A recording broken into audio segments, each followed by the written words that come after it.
بسم اللہ الرحمن الرحیم اعوذ باللہ من الشیطان الرجیم بسم اللہ الرحمن الرحیم صلی اللہ علی رسولہ الکریم السلام علیکم ورحمۃ اللہ وبرکاتہ۔ طلاب کرام عزیز، کیسے ہیں؟ امید کرتے ہیں کہ آپ خیر و عافیت سے ہوں گے۔ بدایت المعارف جزء اول کا سبق نمبر 52 شروع کر رہے ہیں، جس میں عنوان قرار دیا گیا ہے کتاب کی عبارت الثانی فی ثبوت النصوص سے لے کر جملۃ من الحضور قانون تک۔ آج کے درس میں جو نکات پہ بحث کی جائے گی وہ اختصار کے ساتھ یہ ہیں۔ نبی اکرم کے بعد روایات کے مطابق علی علیہ السلام امام ہیں، یعنی نبی اکرم صلی اللہ علیہ وسلم اپنی رحلت کے بعد اپنی امت کی سعادت اور ہدایت کے لیے بندوبست کر کے جا رہے ہیں، اور اپنے بعد امام اور خلیفہ کے طور پر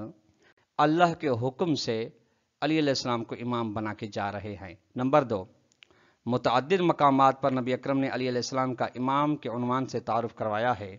کہ میرے بعد تمہارا وصی، تمہارا خلیفہ، تمہارا امام، تمہارا سرپرست، تمہارا ہادی، تمہارا مرشد علی علیہ السلام ہے۔ وہ بھی ایک مقام پر نہیں، متعدد مقامات پر متعدد مناسبتوں سے اس بات کا اعلان فرمایا۔ نمبر 3، وہ علماء جنہوں نے علی علیہ السلام کے امامت کو ثابت کیا ہے، ان علماء کے نام بتائے جائیں گے۔ آئیے عبارت کو دیکھتے ہیں۔ الثانی فی ثبوت النصوص، دوسری بحث عبارت مصنف اور متن مصنف کے بعد ان نصوص کے ثابت کرنے میں ہے جو اس بات پر نصوص ہیں کہ علی ان الامام بعد النبی هو علی بن ابی طالب، جو روایات تصریح کرتی ہیں کہ نبی کریم کے بعد امام علی بن ابی طالب علیہ السلام ہے۔ وتدل علیہ روایات الصحاح والمتواترات وذلک واضح، اور دلالت کرتی ہیں علیہ علی علیہ السلام کے امام ہونے پہ صحیح روایات اور متواتر روایات، اور وذالک واضح، یہ بات واضح ہے۔ متواتر روایت یعنی طلاب کرام وہ روایت جن میں راویوں کی تعداد اور نقل کی تعداد اتنی زیادہ ہے کہ ان سب کا جھوٹ پر، کذب پر اجتماع محال ہو۔ وقد اشار المصنف الی بعض هذه روایات، اور مصنف نے اشارہ کیا ہے ان میں سے بعض روایات کی جانب،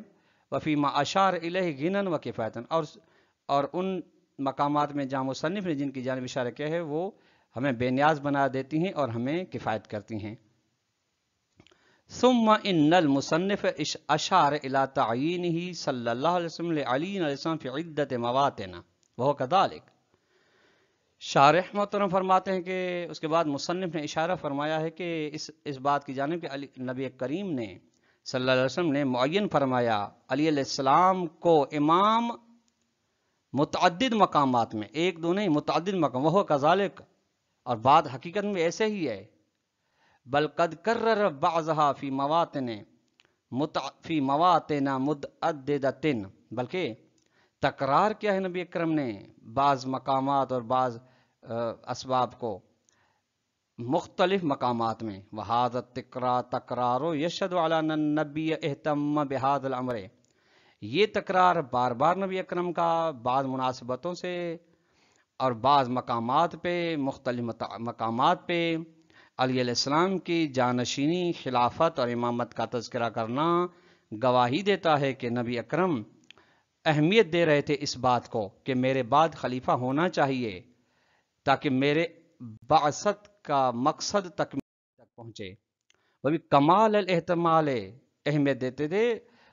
بہت زیادہ مکمل اہمیت دیتے تھے۔ ولم یہملہ، اور نبی اکرم نے اس امر کو کبھی نہیں چھوڑا،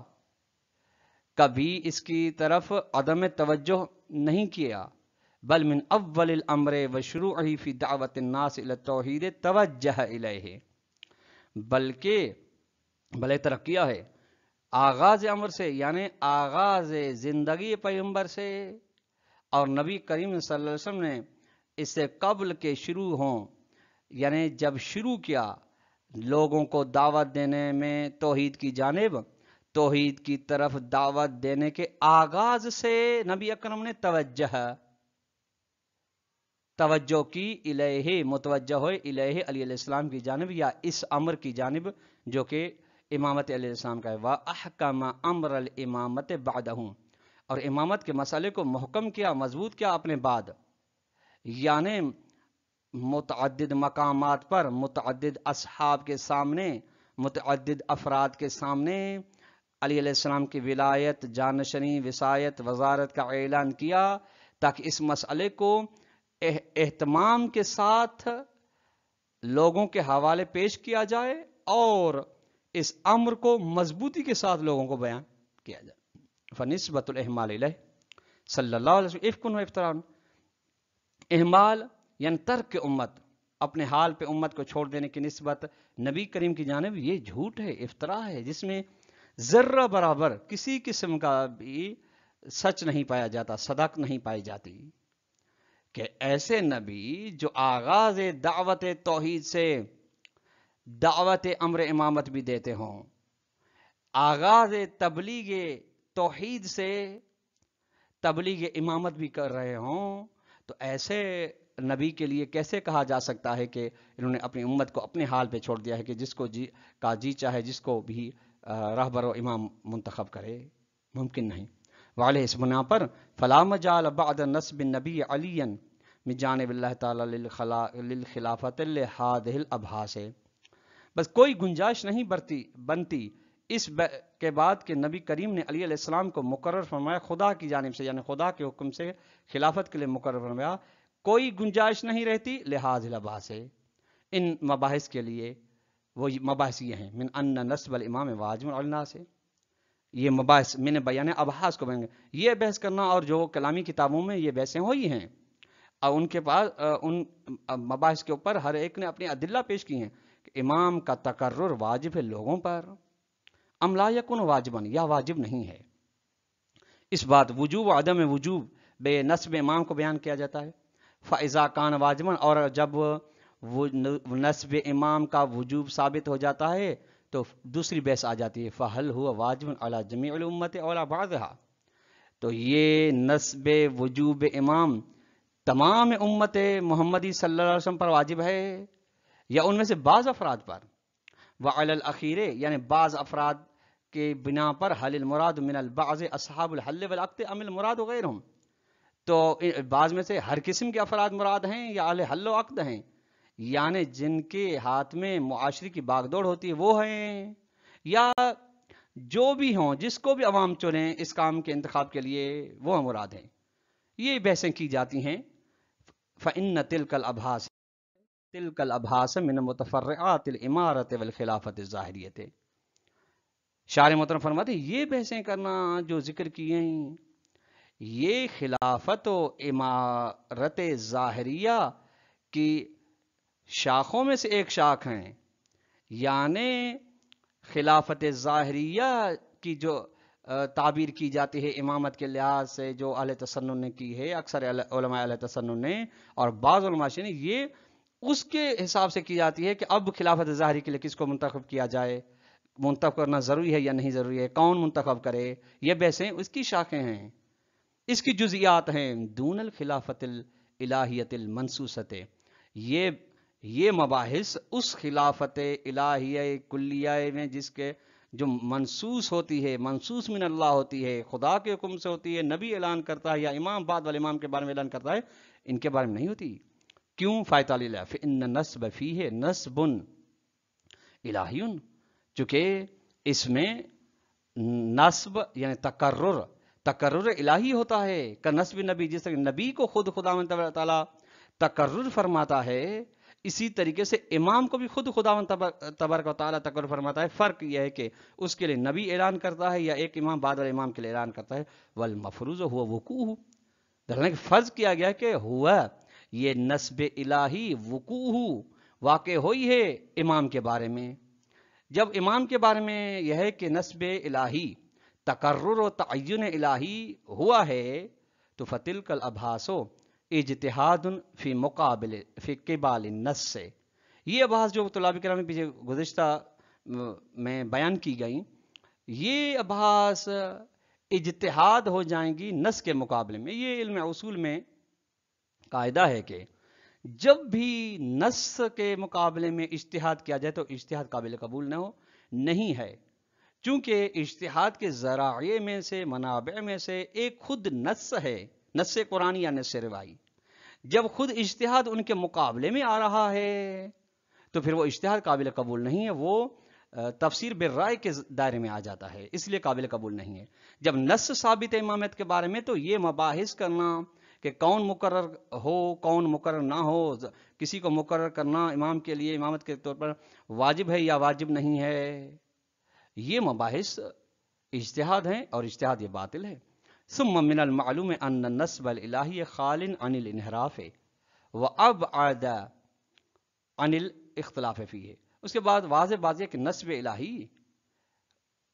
خالی ہے انحراف سے، گمراہی سے، یا نسب الہی سے امت گمراہی سے بچ جاتی ہے اور دور ہو جاتی ہے امت اس نسب الہی میں اختلاف کرنے سے۔ چونکہ دیکھیے طلاب کرام عزیز، اختلاف تب ہوتا ہے جب ایک مسئلے میں ہر کوئی آدمی اپنی اپنی نظر دے، اپنا نظریہ پیش کرے۔ یہاں پہ نسب الہی میں ایک ہی ذات ہے، ذات ربوبی، وہ اعلان کر رہی ہے، وہ بتا رہی ہے، جب تک وہ فرما رہی ہے تو پھر اختلاف کی گنجائش ہی نہیں بچتی، اور وہ تمام حقائق سے واقف ہے جس طریقے سے واقف ہونا چاہیے۔ وَلَعَلَّهُ لِذَالِكَ، شاید لعلہ یعنی خالٍ عن الانحراف، اب عن اختلاف کی جانب، شاید یہی بات ہے کہ اسی کے لیے لذالک قال شیخ ابو علی سینا نے فرمایا ہے والاستخلاف بالنص اصوب، نص کے ذریعے سے خلیفہ بنانا، خلیفہ نبی، نائب کا تقرر تعین کرنا، یہ زیادہ حقیقت رکھتا ہے۔ فإن ذالک، چونکہ یہ بات لا یؤدی الی تشعب وتشاغب والاختلاف، نص کے ذریعے سے جب تقرر ہوتا ہے تو یہ سبب نہیں بنتا گروہوں کا، یعنی آپس میں تفرقے کا اور اختلاف کا سبب نہیں بنتا، نزاعات کا سبب نہیں بنتا۔ اور طلاب کرام عزیز، یہ بھی آپ ملاحظہ فرما لیں کہ دینی امور میں سے کوئی اتنا مسئلہ نہیں ہے، کوئی اتنا باب نہیں ہے جس میں اتنے اختلافات ہوئے ہوں جتنے باب امامت میں اختلافات ہوئے ہیں، اور جتنے کچھ تو کچھ امامت کے مسئلے پر ہوئے ہوں، اتنے کسی بھی مسئلے پر اختلافات اور نزاعات، قتل و کشتار گری نہیں ہوئی ہے۔ یہ ابو علی سینا کی کتاب الہیات الشفا صفحہ نمبر 564 پہ بات موجود ہے۔ ثم شارح ان المصنف لم یشر الى البحث السندی عن هذه الروایات، کیونکہ مصنف نے اشارہ نہیں کیا ان روایت کی بحث سندی کی طرف کہ یہ سند کے لحاظ سے صحیح ہیں، متواتر ہیں، یا واحد ہیں، یا دیگر اقسام احادیث، کیونکہ لأنها من المتواترات، چونکہ یہ بحث اس لیے نہیں کہ چونکہ یہ روایت متواترات میں، متواترات کا نتیجہ یقین آور ہے، جب یقین ہے تو پھر ان سے کی سند سے بحث کرنے کا کوئی فائدہ نہیں۔ وقت تصدی لإثبات ہی، اس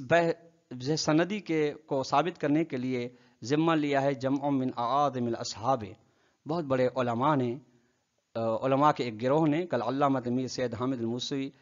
حامد حسین موسوی نشاپور ہندی فی ابقات الانوار، ابقات الانوار کتاب بہترین کتاب ہے جو باب امامت و ولایت کے بارے میں لکھی گئی ہے، جس نے احادیث کی سند کو ثابت کر کے امر امامت کو ثابت کیا ہے۔ دوسرے ہیں کل علامہ شیخ عبد الحسین الامینی قدس فی الغدیر، علامہ امینی ہیں کتاب الغدیر میں، یہ بہترین کتابوں میں شمار ہوتی ہیں یہ دو بڑی کتابیں۔ قال علامہ الامینی حول حدیث الغدیر، حدیث غدیر جو امر امامت کو ثابت کر رہی ہے، اس کے ذیل میں فرماتے ہیں ولا احسب ان اہل سنت یتاخرون بکثیر من الامامیت فی اثبات هذا الحدیث، میں خیال نہیں کرتا، میرا گمان یہی نہیں کہ اہل سنت ہم سے مؤخر ہوں، پیچھے ہوں، یعنی امامیات سے اس حدیث غدیر کو ثابت کرنے میں، بلکہ ہم سے آگے ہیں۔ علامہ امینی فرماتے ہیں اہل تسنن نے ہم سے زیادہ اس روایت کو ثابت کیا، والبخوع لصحتہ، اور اس بات میں کہ قبول کرتے ہوں صحت حدیث کو، ہی کی ضمیر حدیث، ورکون الیہ اعتماد کرتے ہوں اس حدیث پر، وتصحیح صحیح جانتے ہوں لہو اس حدیث غدیر کو، والاذعان بتواتر، یا اس کے تواتر کے بارے یقین کرتے ہوں۔ ان باتوں میں اہل تسنن برادران ہم سے زیادہ آگے ہیں، علامہ امین فرماتے ہیں۔ اللہم الا شذاذ تنکبت عن الطریقت، سوائے کچھ چند لوگ ہیں، شاذ لوگ ہیں جنہوں نے منہ موڑ لیا ہے سنت سے اور روش شرعی سے، تو وہ ٹھیک ہے، وہ انہوں نے انکار کیا اس بات کا. وہ حدت بہم العصبیۃ العما الی رمی القول علی اواہنہ، اور ان کو لے گئی ہے ان کی بے بصیرتی یعنی چشم کوری نے ان کو مجبور کیا ہے کہ قول کی بات کی نسبت دیں اپنی عدم اس کے اعتماد پر، اواہنی یعنی سست پر، یعنی ان کی بات سست ہے. وہؤلاء، یہ چند گروہ جو اس حدیث کو قبول نہیں کرتے، لا یمثلون من جامعۃ العلماء الا انفسهم، علماء کے معاشرے میں سے، تمام علماء میں سے کسی کو عالم نہیں جانتے سوائے خود کو. فإن المثبتین المحققین لشأن المتولین فی الفن، بس وہ علماء جنہوں نے حدیث غدیر کو ثابت کیے، تحقیق کیے ہیں اور غور فکر رکھتے ہیں اس فن حدیث میں، ان کے لیے لا تخالجہم ایت شبہۃ، ان کو کوئی کسی قسم کا اشکال پیش نہیں آتا فی اعتبار اسانیدہم، ان کی احادیث کی سندوں میں، اسانید میں، کہ معتبر ہن التی انہوہا متعاضدتن متضافرتن بل متواترتن لا جماہیر من الصحابۃ و تابعین، کہ انہوں نے کہا ہے کہ یہ احادیث غدیر یا احادیث یہ مضبوط ہیں، یقین آور ہیں، بلکہ تواتر کے ساتھ ہیں، یہ الا جماہیر من الصحابۃ، انہوں نے نسبت دی ہے، اعتبار کیا ہے تمام صحابہ کی جانب اور تمام تابعین کی جانب. علامہ المینی فرماتے ہیں وَإِلَيْكَ أَسْمَاءُ جُمْلَةٍ، آپ کی جانب ہم پیش کرتے ہیں کچھ نام، وقفنا علی الطرق المنتہیۃ الیہم، جن تک ہم پہنچے ہیں کہ ان کے راستے، ان کے سلسلہ سند پہنچتا ہے ان صحابہ و تابعین تک، علی حروف الہجا، یعنی حروف ہجا کے مطابق، حروف تہجی کے حساب سے، یعنی الف با جیم کے حساب سے ہم ان کے اسماء ذکر کرتے ہیں، یا غدیر میں کہہ رہے ہیں. ثم ذکر، اس کے بعد علامہ امین بیان کرتے ہیں کہ ذکر کیا ہے 110 من اعاظم الصحابۃ، 110 بڑے سے بڑے صحابہ میں سے جنہوں نے حدیث غدیر کو نقل کیا. وقال، اور فرمایا ہؤلاء من اعاظم الصحابۃ، علامہ فرماتے ہیں یہ بہت بڑے صحابہ میں سے ہیں، الذین وجدنا روایات، جن کی روایت کو ہم نے پایا، حدیث الغدیر، حدیث غدیر کے سلسلے میں روایت کو پایا ہے تو اس کی تائید کی. واللعل فیما ذهب علینا اکثر من ذلک، شاید وہ احادیث جو ہم سے چلی گئی ہیں وہ اس سے زیادہ ہیں، بکثیرن، بہت زیادہ ہیں، یعنی جتنی یہ ہم نے ڈھونڈی ہیں حدیث غدیر کے احادیث حدیث غدیر کے بارے میں، اور اس کی سلسلے سند کے ہم نے تحقیق کی ہے، وہ ان کی تعداد کم ہے بنسبت ان کی جو جلائی گئی احادیث اس کی تائید میں تھی، یا کھو گئی ہم سے، یا ہمیں نہیں ملی. وطبع الحال یستدعی، حالات کا تقاضا یہ کرتا ہے کہ حالات بتاتے ہیں، یعنی حالات واقع غدیر کے، ان تکون روات الحدیث اضعاف مذکورین، کہ حدیث غدیر کے راویوں کی تعداد جو ذکر کیے گئے یعنی 110 صحابہ، اس سے دوگنا تھی، چونکہ لأن سامعین الوعات لہو، یعنی حدیث غدیر کو کان دے کر سننے والے، کانو 100,000 او یزیدون، 1,00,000 یا اس سے بھی زیادہ صحابہ تھے. وبقضاء طبیعت انہم حدثوا بہم، اور طبیعت کا تقاضا یہ ہے کہ انہم صحابہ نے بات کی ہے بھی، حدثوا یعنی بیان کیا ہے حدیث غدیر کے بارے، عند مرتجعہم الی وطنہم، جب وہ اپنے وطن کی جانب لوٹے اس واقع مقام غدیر کے بعد. شان کل مسافر، جس طریقے سے ہر ایک مسافر ینبئ عن الاحداث الغریبۃ،